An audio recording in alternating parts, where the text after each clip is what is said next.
educational context, whether distance education or the traditional classroom setting, promoting critical thinking skills in students has always been a goal. As students progress through their educational experience, they often become more aware of their experience as a whole.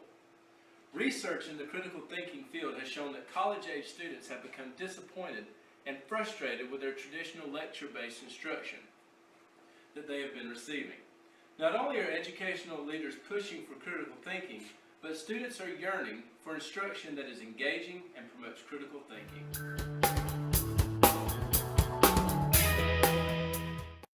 As important as critical thinking skills are to education, studies show that the vast majority of university faculty, 77% as a matter of fact, have limited understanding of the meaning of critical thinking or how to foster critical thinking among their students. So what is critical thinking? Unfortunately, a universal definition does not exist. In its most simplistic definition, critical thinking is a disciplined approach or analysis and evaluation of any piece of information. In a more detailed definition, critical thinking is the mental process of actively and skillfully conceptualizing, applying, analyzing, synthesizing, and evaluating information to reach an answer or a conclusion. Based on the definition of critical thinking, distance education courses are the prime setting to promote critical thinking amongst its participants. While traditional classrooms should also strive to promote these skills, the very nature of distance courses are set up for the participants to engage in information in a way that exemplifies the qualities of critical thinking. While the composition of the online course is right for promoting critical thinking, there is more to the process.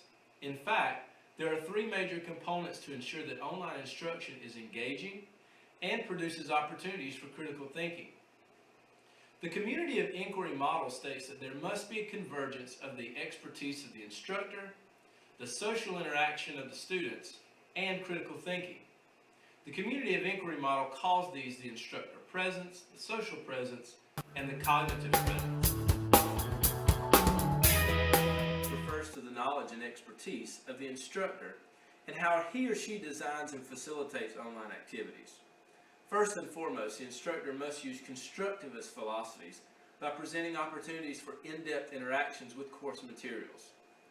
This creates a base knowledge for which the participant will use in the critical thinking process. However, the role of the instructor is not limited to providing participants with information and expecting them to automatically develop these skills. According to Omerchu and Murhead, the instructor must create an atmosphere where students are meaningfully motivated. This is where the instructor presence converges with social presence to create these opportunities to foster discussion and dialogue to delve deeper into the meaning and validity of information.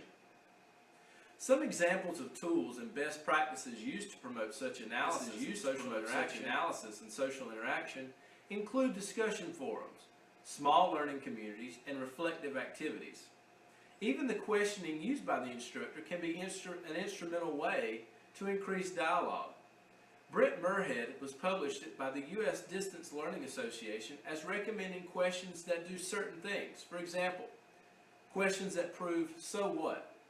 Questions that clarify meaning, questions that explore assumptions, questions that seek to identify cause and effect relationships, and questions that consider appropriate actions.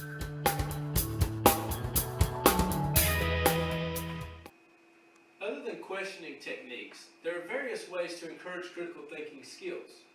As previously mentioned, discussion forums, small learning communities, and reflective activities all promote critical thinking amongst its participants. Especially in the category of reflective activities, there are multiple best practices that could be employed in the online setting. For example, blogs and wikis allow for students to produce information on a certain topic in a reflective manner. These can be used in a free writing reflection or in a response to a particular question. Also, podcasts allow for students to make information and publish their findings in audio or video form. Regardless of the technology being used, these activities promote critical thinking skills in the person as an individual, but they also create the scenario where other students can interact with the information and with other students. As previously mentioned, it is important to have the convergence of three important factors to learning: instructor presence, social presence, and cognitive presence. In the best practices I just mentioned, all three converge to create an environment that will foster critical thinking skills and promote higher learning. As we continue to explore critical thinking skills and their relevance and importance, keep in mind that they are the byproduct of careful planning and course design. While you've been introduced to the main concept and best practices of promoting critical thinking skills, I would like to turn our program over to our keynote speaker, as he will take the concept of critical thinking in the distance education setting and discuss its full potential and full implementation into the online setting.